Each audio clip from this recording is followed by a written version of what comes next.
This is an interesting quote from Graham Jarvis. He said in an interview, "My training regime varies depending on the type of event I'm doing. During the winter, I do a lot more fitness work than riding my bike. Closer to the season, I'll spend more time training on my bike than working in the gym." For those of you that are new to the channel, my name is Andrew Hammer.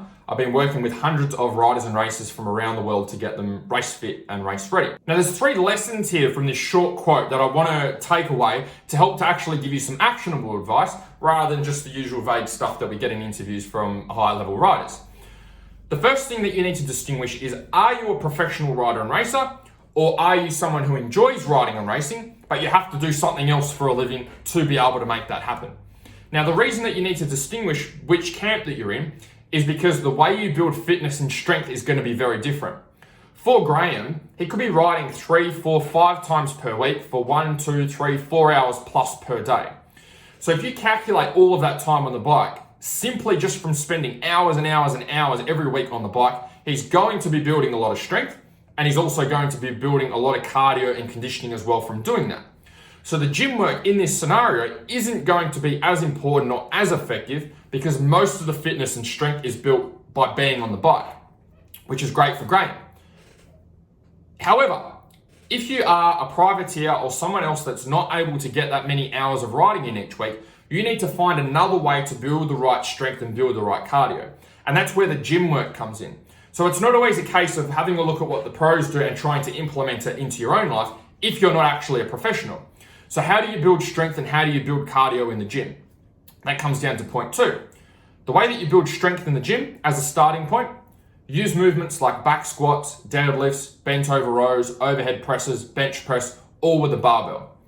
The reason these movements are really great is because they get your whole body working together from head to toe, exactly like they are on the bike. We want to avoid isolation movements. So what this means is movements that isolate a specific muscle group, like a bicep curl, or movements that use machines which focus on a specific area of the body. We want to avoid those because that's not how our body's working when it's on the bike. The cardio side, how do you build that in the gym? We want to focus on building your anaerobic energy system in the gym, and the way that we do that is through interval training. So you can jump on a rowing machine, an exercise bike, a treadmill, and do 30 seconds on sprint, 30 seconds rest, and do that for 12 rounds, 12 minutes. Our longer distance cardio system, how do we build that? That's what we want to build on the bike on the weekend. So if you're a motocross rider, go and do 20-minute motos and work on your longer distance cardio while you're riding and develop your skills at the same time.